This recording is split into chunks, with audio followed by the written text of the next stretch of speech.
Hey friend, welcome back to Acre Homestead. We are back in my mom's kitchen. We are celebrating Easter and a birthday celebration today.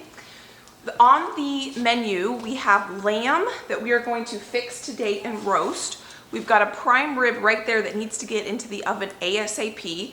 And then yesterday we baked a cake, a triple berry cake, and right now we are about to make the frosting and decorate the cake. So the baby is here with us today, hanging out with his grandpa on the couch over there. So it's gonna be kind of fun. What time is it? It is 11:23 and the prime rib should have been in.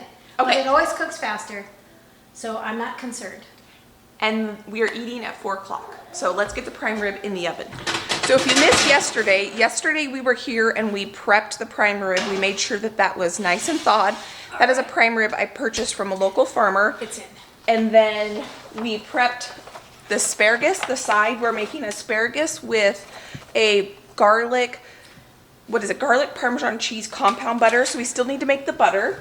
We cooked 2 scalloped potatoes or potatoes Au gratin. au gratin. Yeah, aren't they gorgeous? And so they did, once the cheese settled, you could really see that I Yes. put that there. So we do need to warm that up. We have the lamb that needs a coating, right? Right. And that's the first lamb we have ever done. Yes. I've never cooked lamb. Becky's never cooked lamb. My dad cooked lamb when I was growing up, so I'm excited to try it. Well, I have cooked lamb. I have purchased a whole lamb from a local farmer once, but I never cooked a whole roast, I had it cut into little chops and a lot of lamb, like ground lamb. So This is a leg of lamb deboned. yes. That's why the netting is around it. Our recipe says to score it, so I'm hoping it'll stay together It won't. without the string. Well, do you have, it won't because when they debone it, do you have? I do have twine. You can tie it back up. Yeah, we can score it and tie it back up. So we'll do that. And then my mom has here, whenever we have a party, she gets out all her serving dishes and puts Post-its on it. So as we cook, we kind of know where things go. And then after we were done cooking, she cleaned up and got the table set for Easter. So I think now, did you want to get going on the frosting for the cake? Yes, I do want to get going on the frosting. That is exactly what I need to do. So this right here is what we need to make the rub for the lamb. And then here, my mom has out all this stuff for the frosting for the cake. And I looked at the recipe and I assumed it was 1 block of cream cheese and I was going to 1.5 it or double it. And it's not. It's 1.5 blocks and all I have are 2. So I'm going to like 1.25 of it and fudge around. I'll just get it to the consistency that I need because I don't have any more cream cheese. We're going to make the frosting now and we're going to start with the paddle versus the whip because we want a creamy consistency and not an airy foamy consistency because I want to do some piping with it.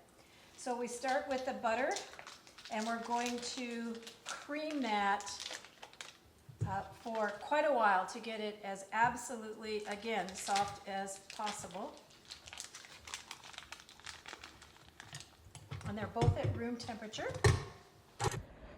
Friend, I just wanted to say thank you for returning and hanging out with us today. If you are returning, if you are new around here, I just want to say thank you for being here. And we have a ton of fun. Right now, we're in the kitchen with my mom. We do this a few times a year where we come and we cook together and we spend the day cooking. My mom and I both enjoy cooking things from scratch, so we do a lot of that. I also do a lot of gardening. I'm super passionate about trying to grow as much of my own food as possible. And currently we are building out our dream garden on our dream homestead. So if you're new, I would love for you to subscribe so you can kind of join along in the process. This is early spring, so not much of this stuff is from my garden, but hopefully we're able to grow a bunch of stuff together and we can maybe coming up in the summer when my mom and I do some cooking extravaganza parties together, we can have quite a few of the ingredients come from the garden. I do purchase a lot of my meat from local farmers. So the prime rib that is in the oven is one that I purchased from a local farmer. And I just love being able to cook things when I know where they're sourced from. Doesn't always happen, but it's always special when it does. And so my mom here is making the frosting, and she has added the cream cheese, the butter, the vanilla, and the lemon extract. She whipped that together until it was nice and fluffy and the butter turned a little bit lighter. And then now she is going to sift together some powdered sugar. She's going to sift the powdered sugar first just to get any lumps out, especially when she does piping work.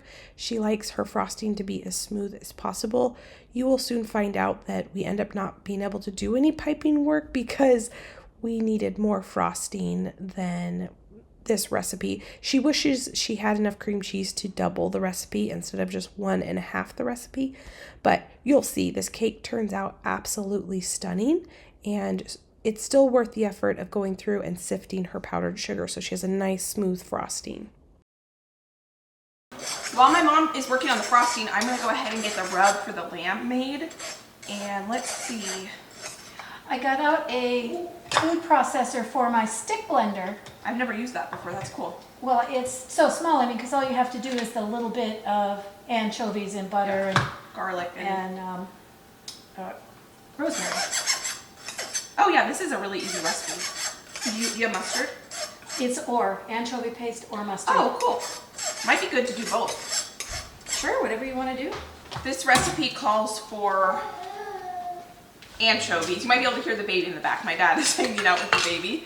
They're having fun together. This recipe calls for a can of flat anchovies. I have never, ever used anchovies or sardines before. So I'm gonna drain any of the excess oil out of this. All right, I'm going to add the powdered sugar, and a trick that I learned is to take a tea towel and lay it over your mixer so that clouds of powdered sugar don't fill your room.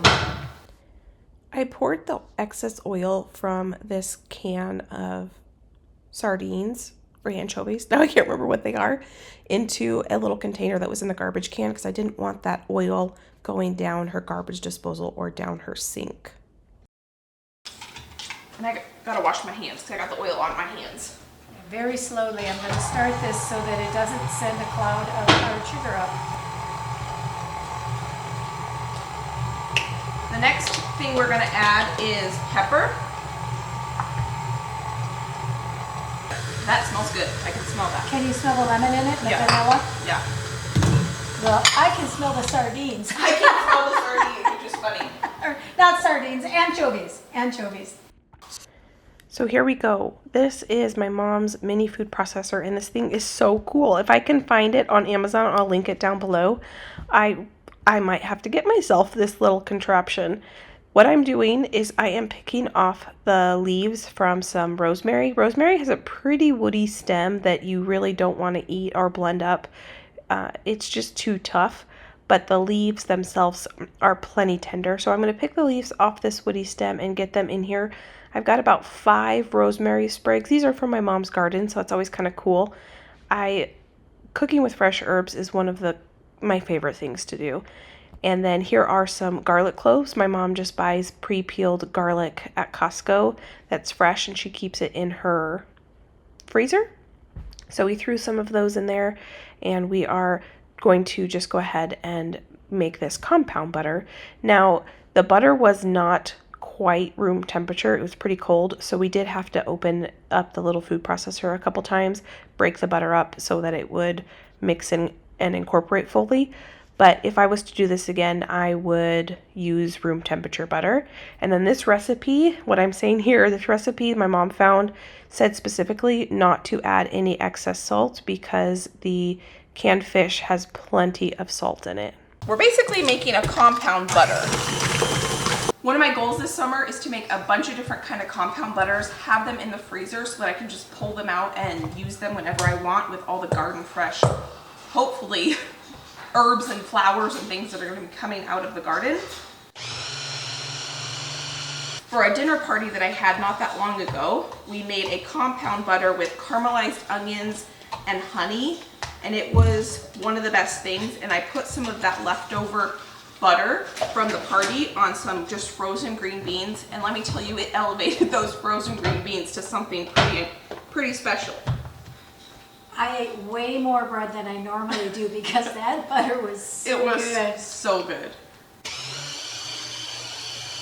Is that ready to frost the cake now? Yeah, I'm gonna clean up my mess and then I'll bring in the cakes from the freezer.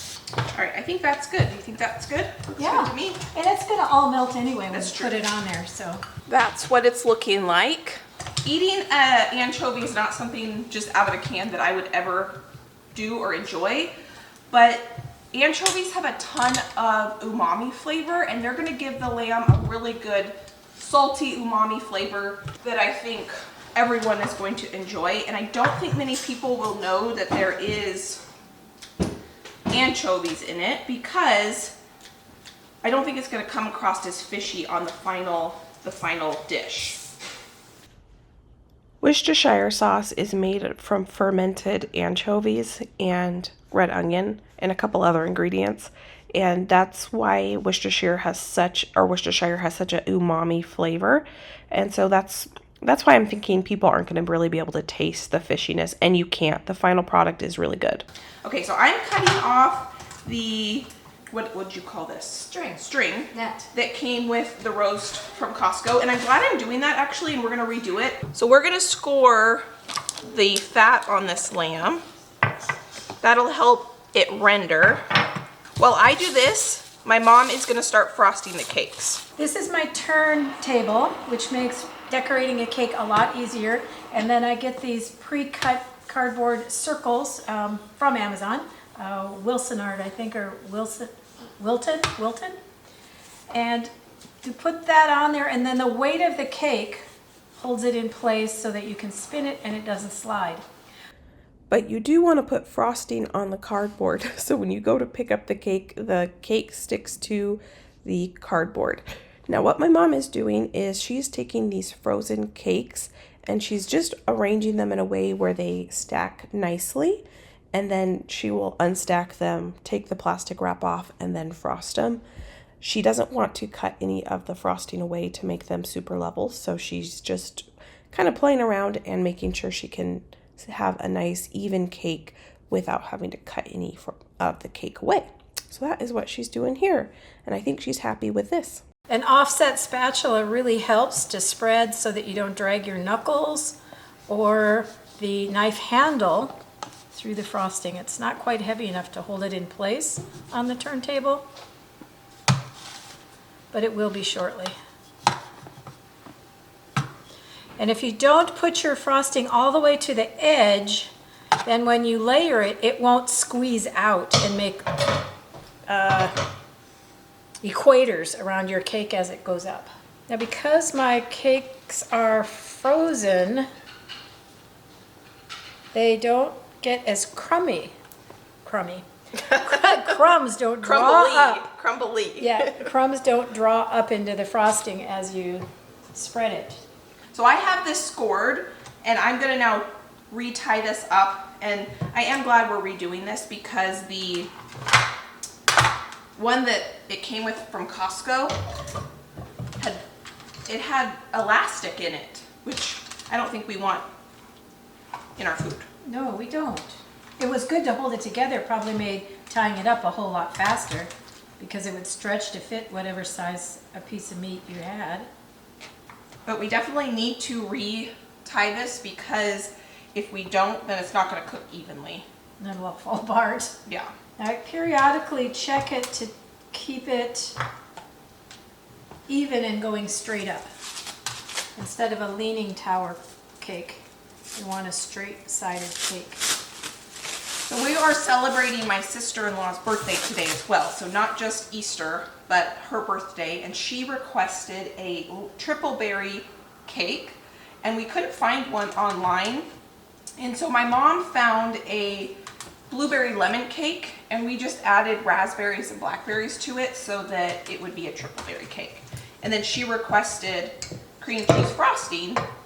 And so we just made cream cheese frosting. Well, the recipe came with lemon cream cheese frosting. Oh, that's right, because we Yes. Googled cream cheese frosting and berry cake, and that one came up. And I really like the consistency of this cream cheese frosting. And the recipe said if you want to use it for another cake, just don't add the lemon extract. Oh, that's a good idea. And I think I'll keep this one because it spreads really well, and I'm pretty sure it's going to pipe really nicely. It has good body, see? We will link all these recipes down in the description box for you if you are interested. I'm going to measure these and make sure they aren't going to stick up the top of the cake, these skewers. But the reason I'm putting them in is to prevent the cake from going sideways on me later in the day.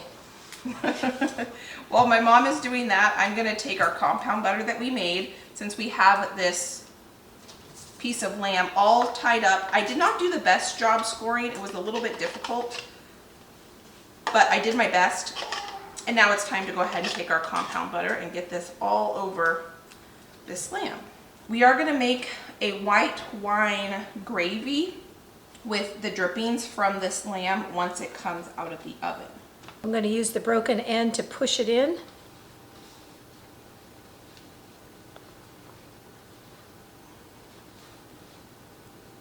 There we go. That looks beautiful, All right, Mom. that prevents the cake from tipping, sliding, or breaking and coming apart, which all have happened at various points.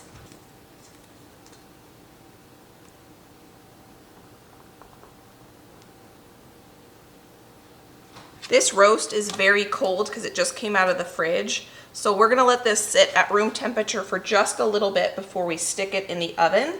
So the meat isn't completely refrigerator cold going into the oven. You're gonna get a better bake on it by doing that. We're both kind of frosty. Yeah, really. Yours is a savory frosting and mine is a sweet frosting. That's right. I'm really glad I wanted half the frosting because I made a 4-layer 8-inch cake rather than a 3-layer 9-inch cake, and that requires more frosting. And it looks like I'm going to have just enough by increasing it. Last night, my mom also set up the beverage area. So closer to when people are going to come, we will put some ice and we'll make some punch, water, and she also gets out some sippy cups for the kids that are going to be here. That's so pretty. It is pretty and it smells so good. I've never done a lemon cream cheese frosting before, and it smells heavenly. The citrus and the cream cheese aroma are just something that I've never had before, and it smells so good. My mom's original plan was to do some piping and using some of these berries to decorate the cake, but it took all of her frosting just to get a layer of frosting on the cake. So once she kind of got the frosting evenly distributed along the 4 tiers, then she smoothed it out a little bit, and then she used her offset spatula just to kind of put a little wavy design on the side. She wasn't trying to go for perfectly smooth. She wanted it to have a little bit of texture. And once she was happy with that, she transferred it to her cake plate, and you could see there was just a dollop of frosting on the cake plate because she doesn't want the cake sliding around on her cake plate. But she didn't want the frosting on her turntable because she wanted to be able to get the cake up off that and transfer it to her cake plate. So we nixed the piping of the frosting because there was no frosting left, and then we just kind of talked about different ways to decorate the cake, and what she came up with I think ends up being absolutely stunning. I think it's probably one of the prettiest cakes she has ever decorated. My mom has done some really fun kid cakes where she has made, monster truck cakes, and last year we made a Star Wars cake that was really cool. I can't remember. A Falcon. I think that's what it was called.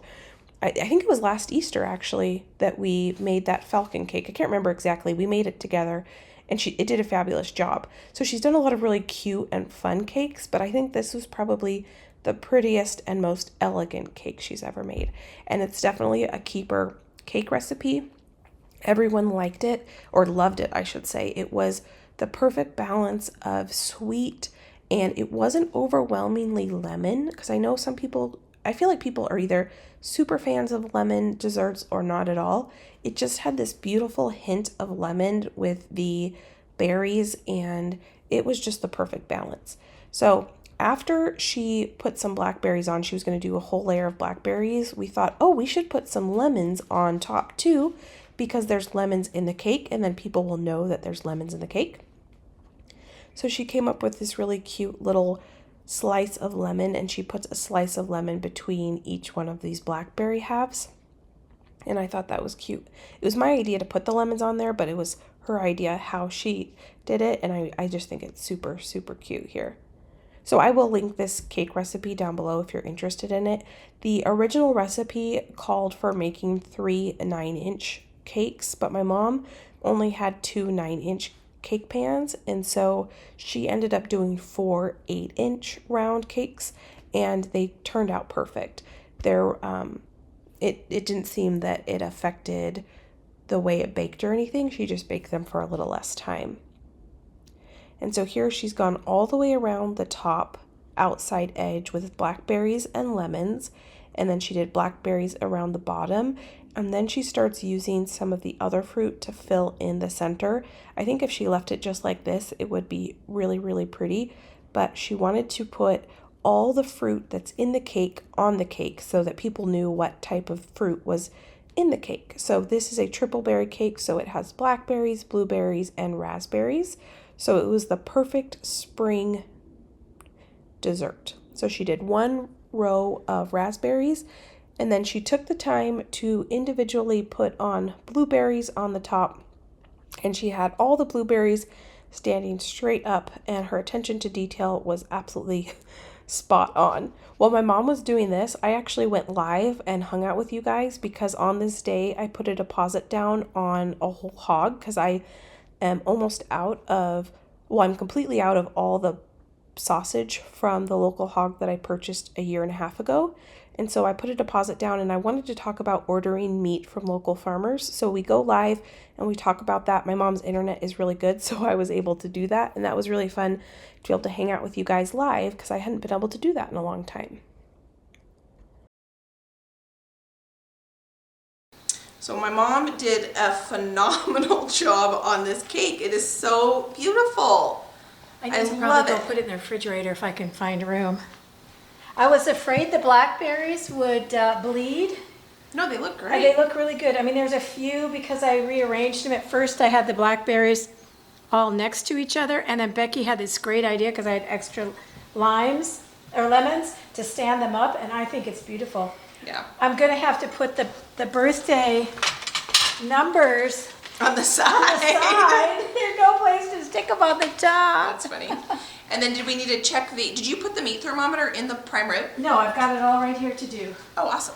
I'm going to do a thermometer test here. I have this awesome thermometer my kids got me for, I don't know, some holiday or birthday or something. And it's called a meter. It's awesome. It connects to your iPhone, and here's the app. And you stick it in, and it tells you how long, and it beeps, and it tells you the temperature. It's really good. Okay, I'm going to tell it that I'm going to cook. Somewhere I have to say what it is. Beef. I'm going to do beef, and I'm going to do a roast, and I'm going to do a rib roast is the same as a prime rib, correct? Yes. And I want it rare. So that's my target, and I'm going to stick this in. And then does it buzz your phone or something? Yes, it tells you how many expected minutes to get the temperature. Oh wow, look at that already. And I stuck this one in. I've had several, but they never work right. So we will see what that says and good. what the meter says. What does it say on your phone now? My mom is checking to see what the temperature is reading currently, and the stick is on low battery, and it keeps its charge enough for us to continue to using it. And you can see here it says that the prime rib currently is at 99 degrees, and we are wanting it to get to 125 degrees. So I told you it always cooks faster than it says. Yes. It always cooks faster than it says. And so it says it's 99. Let's look at this other thermometer and see what it says. She just has a regular thermometer in there. Right now it says 80. Oh, so way different. Yeah, so I told Becky she needs to get one because we have 2 pieces of meat in here. I have the lamb And then I could bring it. and the roast, yes. This is why we are doing an Easter egg hunt inside right now. It is hailing like crazy. I just had to go run to the store to grab something. And while I was at the store, my mom's meat thermometer read at 121 degrees. We want to serve this at 125-ish degrees for it to be medium rare. And it is only 2 o'clock and dinner is at 4 o'clock. So she went ahead and took it out of the oven. I think I calculated wrong. Yeah, that's okay. That's totally fine.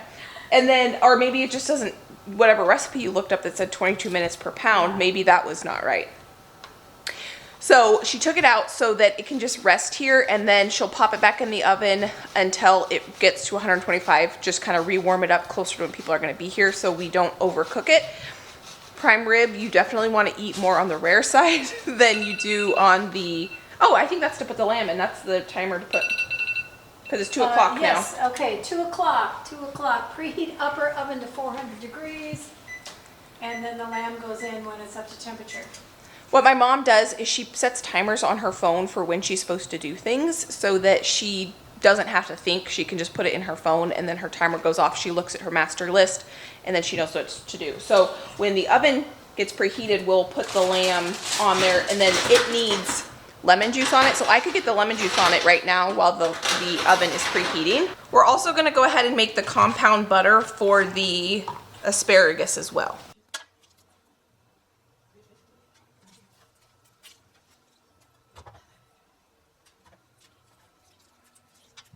We pre-grated all the cheese we would need for today yesterday. So here's the Parmesan cheese and here's the softened butter. My mom softened that so it would be ready for us. What's the lemons, what's that for? Asparagus. Oh, perfect. We're both working on the asparagus then. Hey, and the lemons at room temperature grate a lot easier than when they're cold. Oh, that's good to know. I didn't know that. So we're gonna make a compound butter, which is just a fancy term for butter and yummy addeds. Does the zest go in here too? I don't know. The lemon zest goes on the asparagus with the oil and garlic and salt and pepper. Okay. And the lemon slices get tossed in as well, correct? Yeah. We already washed and prepped the asparagus yesterday, so it was one last thing that needed to be done today. But we haven't seasoned them at all, so we're gonna put half the lemon zest on one tray and the other half on the other tray. We're gonna put some olive oil. This is why I have to sharpen my knives every time I use them. You can use the backside like. Oh, brilliant, brilliant, brilliant. I never thought of that. Brilliant. That's a great idea. Duh. I learned that from all of you. And I just learned it from my daughter.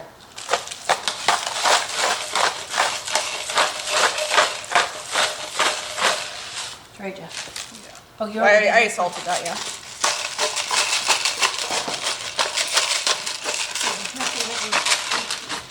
From mine and my mom's favorite spice company, Penzeys, they make a roasted garlic powder that is so good. And her little container is empty, so I'm gonna go ahead and fill it up.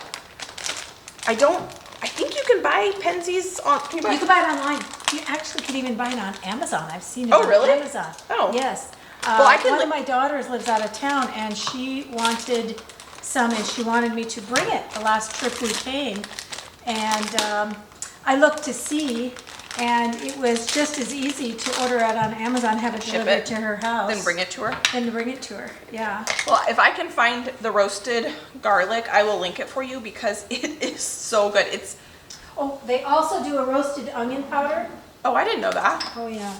Well, that one needs to be refilled too. Put that before you. Smell that. Oh, wow. That's really. Oop. We happen to have a brick and mortar store that's down the road from us, which is kind of cool. So my mom and I like to go in there and smell and taste. Well, I guess you can't taste, but you can smell all the spices. So So we're gonna toss this together. And now this is ready to go in. This won't go in the oven for a while. One less thing to worry about when people get here. One of the sides we're having is peas and shallots and I think that's it. Herbs. Oh, and herbs, fresh herbs. Yes. Except I used a lot of the fresh herbs on accident for the chimichurri sauce. No, we're saving half of that parsley out. Oh, perfect. I picked it off the stems that you cut off. Oh, perfect. So yesterday we prepped the shallots, so I'm gonna get those in here. Shallots have a really sweet onion flavor. If you've never had a shallot before, they're so good. So we have 8 shallots here. The peas are only gonna take a minute to warm through because we're using frozen peas and you don't wanna overcook those. But I'm gonna go ahead and get these shallots sauteing so that when we're ready to do the peas, they're just gonna be ready to go right in here. So I just put some olive oil in there, and then I'm gonna put some salt so that that will help dry out the moisture and help cook these a little bit faster. And then add flavor too, of course. My sister is bringing hot cross buns for this dinner, and we've never had those for Easter celebration before, and her furnace went out, so the yeast is not rising. Well, when my daughter-in-law, whoever birthday, I always say, what's your menu and what's your dessert? And since we're doing Palm Sunday, we do Easter dinner on Palm Sunday so the kids can all get together with their other half of in-laws. She said, well, let's just do an Easter dinner, a traditional Easter dinner. So when I looked up a traditional Easter dinner, it included hot cross buns. And one of my daughters said, well, I am planning on making those. I said, well, make them for Saturday then. So she's bringing them. It is time to put the lamb in the oven. My mom's timer on her phone went off, and that is how we knew it was time to get this in the oven in time for it to be ready for dinner around 4:10 or so. So we did pour in about 2 cups of white wine at the bottom of this baking dish. My mom kind of she only has one roaster pan, so she took a cake pan and she put a cooling rack to kind of makeshift a roasting pan, and it worked just fine. And we're going to make gravy out of the drippings. That's why we put some white wine in there. And then she's got her meat thermometer, and she's going to go ahead and put it on the correct setting for lamb, for a leg of lamb, and what doneness she wants. So this is something I probably should invest in. We do have a smoker, and I used to use it all the time, but I got out of the habit when we were at our last house, and I want to get back into the habit of getting used to using our smoker again. So I might have to invest in this thing for myself. I can link it down below if you're interested in it. It does beep 5 minutes before it estimates it's going to be done, so that you're prepared to, take it out of the oven or the smoker or whatever you need to do. And then it beeps once it's rested long enough, so you know when to carve it. So our shallots are looking really, really yummy. And while we're working with these shallots, my sister comes over and she is making hot cross buns. You need to make a slurry. I've never made them before, but my sister made them, and this slurry is just flour and water. And she's telling the story about how her furnace went out on this day, so her house didn't get above 65 degrees, and so her rolls weren't rising. So on the way over to my mom's house, she's got about a 30-minute drive, they put the heat on the floor, and she put the hot cross buns on the floor so that the heat would be directed toward the hot cross buns, which I think is kind of funny. And it worked. It helped these buns rise. So this slurry here is just flour and water. And the hot crust buns are a sweet dough. They have cinnamon in them, and typically they have dried fruit in them. But my family is not huge fans of dried fruit, so we went ahead and she decided to omit the raisins. I think you can put currants. I think currants are actually what are traditional, but in the US, I think people usually put raisins. And she decided to go ahead and just skip that because she knew a lot of people wouldn't enjoy that. And so these are a sweet roll, and then you put your flour water mixture in a cross hatch on top. And the idea is that when these rolls bake in the oven, the cross is going to show up. And so it was really interesting. This was really, really good. I can ask my sister for this recipe, and I can link it down below. I want to try to make these myself because they were very delicious. They were sweet. We end up putting, or she ends up putting, a glaze on the top using orange juice and powdered sugar when they come out of the oven, and they were so good. They were almost like a dessert roll, but not really. We ate them with dinner and they were definitely a hit. We're going to make them again. So now that the hot cross buns are in the oven, my mom is going to go ahead and she is going to get the punch ready. She has 2 punches here she's going to make. She's going to make one with cranberry and ginger ale, and then the other one is going to be a lemonade, and then we're just going to have a water. So this is the cranberry and ginger ale. It's super easy. It's a family favorite, and we all really, really enjoy it. So that's what she's working on here. She likes to have different beverage options just depending on what people want, and then she usually has some carbonated water in case someone just wants, a can of carbonated water. So over here, she's going to make just a simple lemonade. And then she does like to make fancy waters. So in the water one, sometimes she'll add cucumbers and maybe some fruit, or she'll add an herb and fruit, and it's just really, really delicious and refreshing. So she's getting some ice out, and she's going to add ice to the different beverages. I think there was 16 or 17 people that came to this party. I can't remember exactly how many people came. It was quite a few. The list kept changing, and first people were able to come, then they weren't, and then they were, and then I ended up inviting some friends, and so it was fun to have a whole bunch of people over. So this is the glaze now my sister is making. She is just mixing orange juice and powdered sugar for the glaze for the hot cross buns. And here is the leg of lamb coming out of the oven. So it reached the correct internal temperature. My mom wanted to kind of brown the outside a little bit more and get a more crust. So we end up putting it back in the oven under broil. And here are the potatoes au gratin that we actually made and cooked these yesterday. So in the morning, my mom took them out of the fridge and let them kind of come back up to room temperature. And then about an hour before people came over, we went ahead and put them in the oven just to warm through. So my sister put the hot cross buns in the oven to bake, and we wanted to eat those warm. And so here's the lamb coming out of the oven once she broiled it to kind of get a better crust on there. And then I took that compound butter that we made, and I went ahead and put that on the asparagus, and we're going to get that in the oven. So there's a bunch of people. Everyone now has officially arrived to the party, and it's loud and wonderful, and so we're just enjoying being a family. So the asparagus isn't going to take very long. It's going to take just a little bit longer than these peas. These peas are just frozen peas, and I just put I don't know, maybe 4 cups or so in the pan with those shallots, and I turned it on low, and there was a little bit of extra butter and Parmesan cheese from the asparagus, so I just went ahead and threw that in here as well. I figured that couldn't hurt. And we do put salt and pepper on those peas. These are the 2 sauces we made to go along with the meat. So we've got a horseradish creamy sauce and a chimichurri sauce. Both of these are fantastic, and I like actually mixing them together. And the sauces really are what make this meal, I think. I also go ahead and make a gravy. We separate the fat from the broth, and I brown up some butter, and I put some of the fat in there as well along with the butter, and then I make a simple roux using flour. And now I'm noticing that I use cake flour, but it turned out just fine. We cook that a little bit until it's nice and brown, and then we're going to use my mom's fat separator to take the broth and white wine that the lamb was cooked in, and we're going to use that as our broth to make the gravy.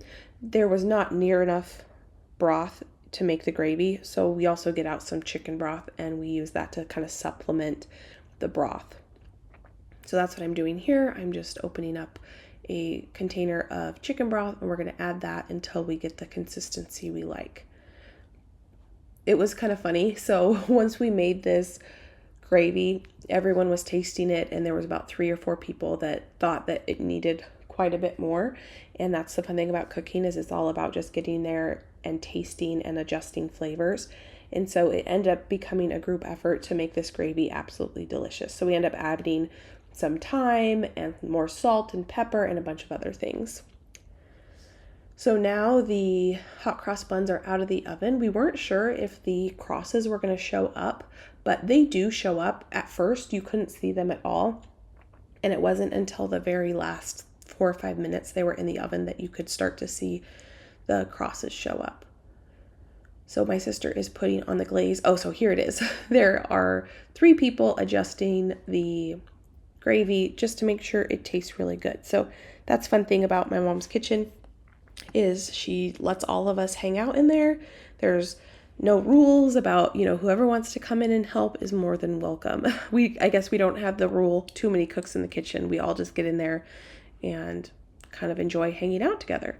So my mom is now slicing the lamb, and then my sister is getting out the prime rib. So we didn't have enough space in the ovens to finish the prime rib, so my mom pulled out her roaster pan and she rewarmed it up and kind of finished cooking it in the roaster pan, and that worked out just fine. So my sister is usually the carver in the family, and now my sister oh no, that's my mom. My mom is doing the carving. Usually my sister, the one who made the hot cross bun, she's usually the one that does the carving in the family. This was a bone-in prime rib, so my mom is removing the bones. My sister took that home and she wanted to make broth and soup out of that, so that's what she did.